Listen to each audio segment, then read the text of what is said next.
All right, a quick announcement before I start this video. The kickoff now is purely podcast recorded videos. It's not going to be live as often. I might still do the odd live show when I get time, but for me, I want to make this the best debate show possible. In keeping with my routine as well, it makes life a lot easier for me that I can do these videos, sit down on a Monday or a Tuesday morning and go through it with the lads, and we're much more concentrated. We're able to focus on the debate instead of splitting ourselves with the games. I just much prefer doing it that way. I hope you appreciate it. This is honestly done out of a quality over quantity thing. We'll still try and do the odd live show. Thanks for the support anyway. Really appreciate everyone who keeps checking out the channel, and we love delivering for you lot. But for now, here's me complaining about Newcastle again.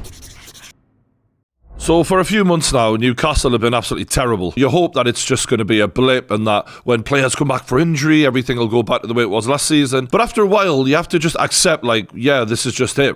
This is how we play. And that the way we used to play doesn't look like it's coming back. And the fact is, we're crap. And look, we're not like the worst team in the league by any means, and we do have the odd good goal, but generally, we're crap. And after last night, I just don't see it going back, you know. The mental switch has been flicked in a lot of these lads who performed way above this level last season. You can see it in the body language. You can see they're not there anymore. It's gone. If Eddie can turn this around, fair fucking play to him, I'll be shocked. But I don't see it happening. And it's a real shame because I, for the first time in over a decade, started to enjoy watching Newcastle play instead of enduring it. And now, I don't look forward to watching us play anymore. In fact, when I'm watching us play, I sit and think of other things I could be doing that would be better. There's so many things I watch Newcastle do where I'm like, this is terrible, this. The standards are shocking. And I would be a hypocrite if I call out Eric Ten Hag for playing shit football and then I don't do the same to Eddie Howe just because I like the bloke. Yeah, he's gave us some memories, but they're memories, and it certainly doesn't look like anything we're watching right now. That game last night was just a waste of time, wasn't it? Like, two average teams trying to work out who was worse, and we gave them the goals. We absolutely gave them. It wasn't even like we were beaten by a good side in Chelsea, and we were willing to give them the ball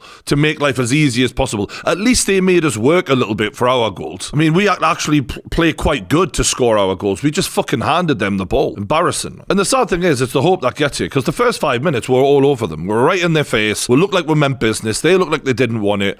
And just when you're feeling the pressure building, which it will be because they're at home, we just hand them a goal. Imagine you're a Newcastle fan. You've travelled the length of the country for a late night game in London. 5 minutes, you're seeing a little bit of effort and a bit of work rate, get a bit of hope, and then that happens. You must think, what the fuck is the point? Why bother? Because so often that level of careless shite is served up by too many of these players. Instead of fucking booting it in Rosette, I'll just roll it straight out to them, will I? What the fuck is happening to our defence this season? It's shambolic. And it really does worry us when I see Eddie Howe after the match going, yeah, lots of good, lots of positives. Really? Well, we're fucking bang average, mate. We've been bang average for months. And when you start saying things that I'm not saying, that's where the trust is broken. And right now, these Newcastle fans can't trust that team to go out there and do the bare minimum. Work hard, the same way we did last season, and to not make the most basic sloppy errors to give away cheap goals. Those are the fucking basics. And we haven't been doing that for a while now, like. Intensity is our identity, was what we were saying last season. The only thing intense about watching that shite is my blood pressure. We're a fucking joke. Some of the results we've had since December. We lost to Everton 3-0. We lost to Spurs 4-1. We lost to Luton 1-0. We lost to Nottingham Forest 3-1 at home, which that for me was one of the real rock bottom moments of the season. When Chris Wood scores a hat-trick against you, you know you're shit. Then recently conceding 4 at home to Luton. What the fuck are you playing at, like? Have some shame. Just constantly conceding, like conceded 2 against Forest, 2 against Bournemouth, 4 against Arsenal, 3 against Chelsea. This defence has had it, mate. It's absolutely finished. And how Livramento can look this good in that defence, the kid must be world class. To still look good when the rest of your mates are conceding and looking like a bag of shit is really something. So credit to him, I'll give him that. And the saddest bit is, he's not even my first choice fullback, and yet he's been one of the best performing players in the team. But somehow Dan Burn's been getting in ahead of him. When managers make mistakes like that, when they have their favourites, the writing's on the wall, man. How do we still look tired over a week after our last game? How is that possible? There was moments in that game where you could just see when the goals were going in, the mentality of this team is going downhill like the fucking Titanic right now. It is absolutely dropped off a cliff. It's not even like I expect to beat Chelsea. This isn't even about the result. It's about the performances. These performances are going to get Eddie Howe sacked. No two ways about it. He's a dead man walking if this carries on, because what I seen last season and this season, they're not even comparable. Even a few months ago, like when we first started in the Champions League, we still had a level of momentum, but you can see the spirit's just died. It's gone. Now, whether that's down to injuries or whatever, I'm sure that there's extenuating circumstances and that this isn't all Eddie Howe's fault. But ultimately, he's the fucking manager and the buck stops with him. And when you're saying things like lots of good after a game, which was so shit, I've got to fucking question him. And the thing that's getting almost boring is watching the same mistakes made every single fucking week by the same culprits who keep on starting, nothing fucking changes, and round we go. Dan Burn is consistently targeted by every team we play, and yet has been consistently starting ahead of Livramento when Kieran Trippier has been fit for right back. It's a disgrace. Eddie Howe, you're a disgrace for that, mate. That is a shocking decision when Livramento is 10 times the defender Dan Burn is. Dan struggles with mobility and he's getting attacked by fast-pacey wingers every week when Livramento is one of the most mobile fullbacks in the Premier League. Make it make sense. It doesn't.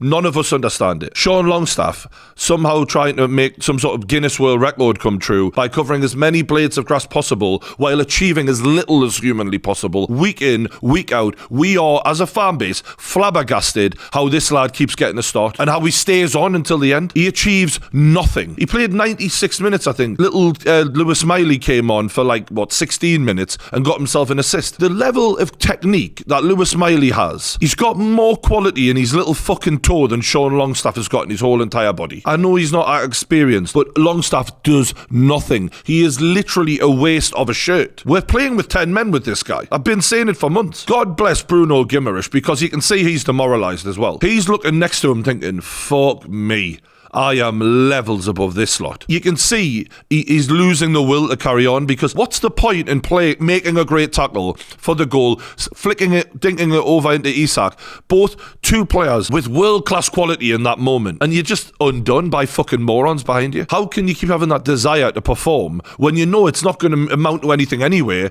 because you're rowing as hard as you can in the boat and the other cunt's drilling a hole in the back? You fucking clummet. Watching Almiron enthusiastically make the worst possible decisions every single week. Yeah, he tries. I mean, I'll give him that. He's actually not frightened to get on the ball, unlike Longstaff, but still, it's so tedious. It's like watching the same episode of a bullshit TV show and you're just watching it over and over and over again, expecting something different to happen. It's not. And Eddie's game management is seriously up for fucking questioning. Why can't we make a sub at half time? Why can't we be proactive instead of reactive? How on earth Sean Longstaff finished that game? I understand Bruno's on a booking, a ban coming up for that, but still, there's got to be someone better. Fucking the janitor, throw him on the pitch, because Sean Longstaff is shocking. And this guy's a Geordie lad. I root for him. I want him to do well. It's not personal, but shit is shit no matter where it's from. And if I'm Isak and I'm finishing that well from such limited chances, only to come out with no Champions League qualification, with no medals this season, the quality that lad's got, I'd be saying, yeah, I'm fucking off to Arsenal, me, or something. You know what I mean? Because if Arsenal had Isak, they'd have probably won the title. The level of chances they create and how clinical he is, I mean, it's a no-brainer. He's wasting his fucking time with us. If the rest of the lads are going to do him like that, it's pointless. I accept that Eddie Howe's had major injuries, and I've absolutely taken that into account all season, defended him as much as I could. I accept he's still got a lot of Steve Bruce players, but when the levels go from last season of Botman and Shaw, what they were performing like, to what they are this season, I just can't defend that. And by Eddie Howe consistently persisting with so many players who let him down week in, week out, when you do that, you are going to get yourself sacked. There is nothing about the way Newcastle are playing right now that gives me any hope. Little bits of individual brilliance here and there, but generally it's shite. We're not getting enough of a reason to go, yeah, Eddie Howe's worth another season. I'm purely basing that off of last season. That's the only thing that gives me the hope to give him another season. But to see things plummet so bad psychologically within this team right now, and the effort levels be so wank, the idea that Eddie can turn this around seems a bit of a stretch now. Maybe Tonali comes back, Joe Linton comes back, all of a sudden our midfield looks completely different, but still, there's just the squad are resigned to just nothingness now. Going through the fucking motions. There was one moment in the game where Bruno was just wandering into the middle of the park with the ball and he was dawdling on it, you know, he was taking fucking forever, and a Chelsea player comes up behind him, slow as fuck, no one gives him a shout, no one's switched on, man, no one's alert, no one cares enough, they're not on. To be pickpocketed in such a slow way required so little effort from Chelsea. That's humiliation, that. That is embarrassing. That's shocking. And that's the way the standards are right now. Shite. Oh, and the good news is there's another couple of injuries there. Harvey Barnes and Anthony Gordon both injured. Barnes is, I'm fucked off about that whole transfer, to be honest. I look at what he's brought to the table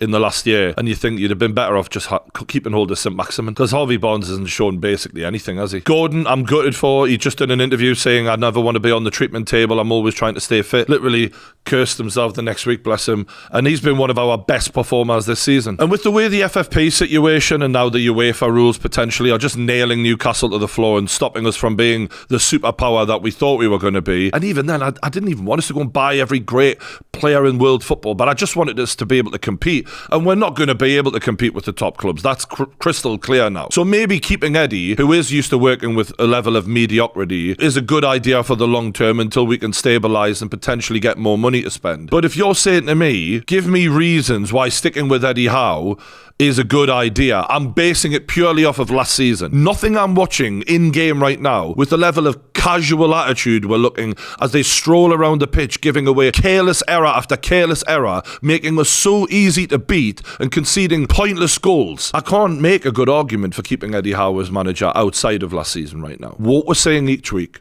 is bollocks, and I don't look forward to it. So yeah, a couple of yous are probably sitting there laughing, saying I told you so right now. Congratulations, you're so intelligent. But don't forget to hit the like button anyway, subscribe to the Kickoff YouTube channel. Thanks for watching, and I'll see you on the next one.